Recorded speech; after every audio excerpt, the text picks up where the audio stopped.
This is Wes Hickey, Executive Director of TCPEA. This video is something just peripherally involved to educational administration, which is edTPA. So this really deals with initial teacher preparation programs. But I think what we're looking at here is like similar to the PASL, is that we're having an extension of the power that we're giving to our testing companies.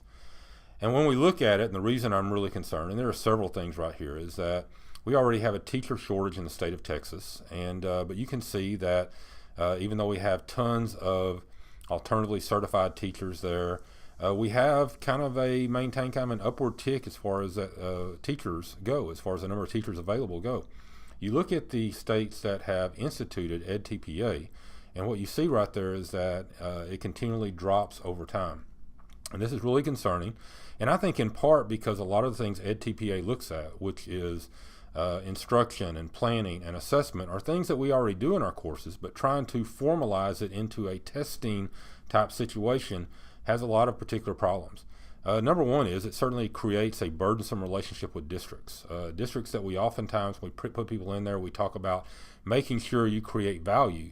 But in this case, the partnership is going to be one in which we have to mandate certain things that the districts do, whether it be having students that have releases to be able to send videos into Pearson, whether it is getting releases based upon the work that they have. It certainly is going to create this different kind of relationship that we currently have with districts. It also, just like the PASL, increases the financial burden of students.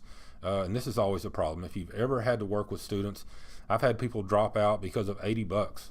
And so you're looking at, in this case, a test that's going to be a couple of $100 more per test, but also to create the infrastructure within our schools to be able to carry out edTPA is going to be expensive as well, and that's going to be carried on and ultimately hit the students as well. It does, as we talked about there before, creates this artificial teacher shortage, and they're going to find ways to work around, such as districts of innovation have already done in regard to being able to bypass the need for certified teachers. And it is certainly giving power to our testing companies in a time right now where there is evidence that all of this testing is of very limited utility. If there is any benefit to all this testing, it is so small that it certainly doesn't outweigh the cost. When it comes to other things with TCPEA, the new school leadership review is out, should be attached to this particular email. It's also showing up on the TCPEA website. Hope you have an opportunity to look at it. Several very good articles in there that I think will be valuable to your professional development.